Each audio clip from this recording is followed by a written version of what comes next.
The story of Donald Trump's rise, and his looming fall, begins not in politics, not even in business, but in the heart of a boy who grew up in Queens, New York. From an early age, Donald was told to be a fighter. His father, Fred Trump, was a relentless real estate developer who believed weakness was a sin and that strength was the only language worth speaking. This philosophy imprinted itself on young Donald like a tattoo on the soul. He was taught to win at any cost, to crush opponents, to see life not as a journey, but as a battle with victors and losers. For decades, that mentality worked.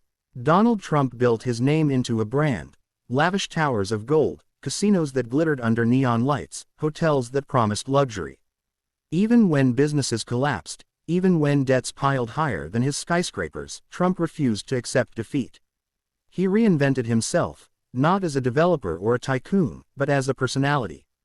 The world watched him play the role of the Donald, the larger-than-life billionaire who fired people on television, who spoke with bravado, who convinced millions that he was the embodiment of success. And then came politics. In 2015, few took him seriously.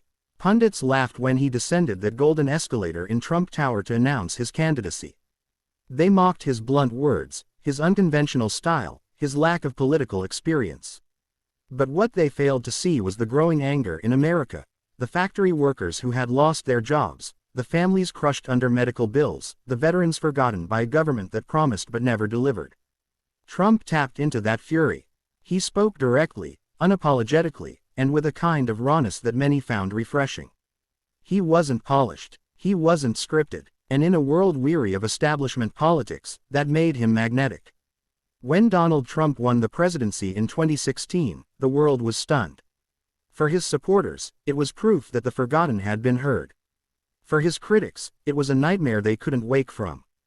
The next 4 years were filled with turbulence, historic tax cuts, conservative judges, booming stock markets, but also division, scandals, and a nation growing more polarized by the day.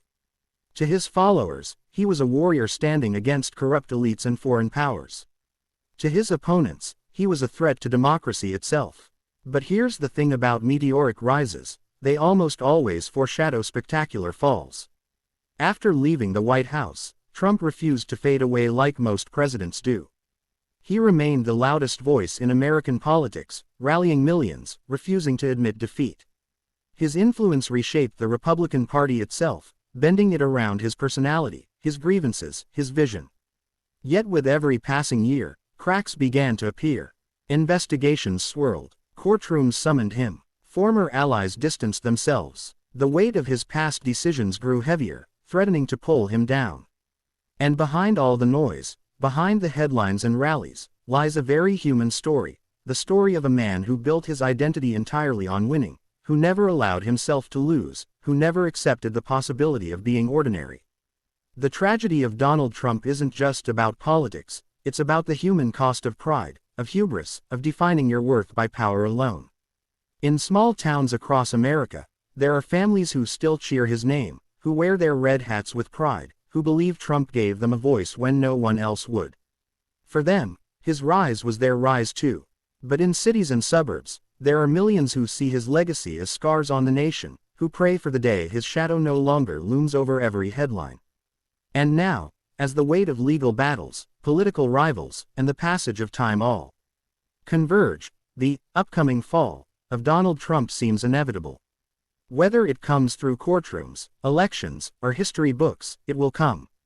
The empire of bravado and branding, of rallies and chants, cannot outlast the slow, relentless march of truth.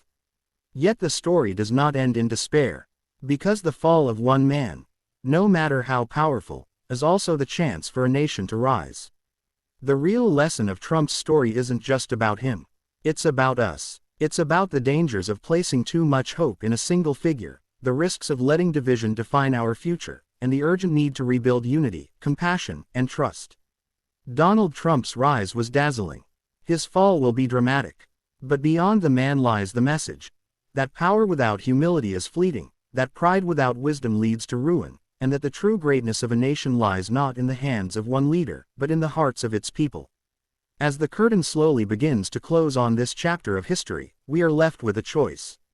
Do we let ourselves be divided forever, consumed by anger and resentment? Or do we take this story, of rise and fall, as a warning, and write a new one together?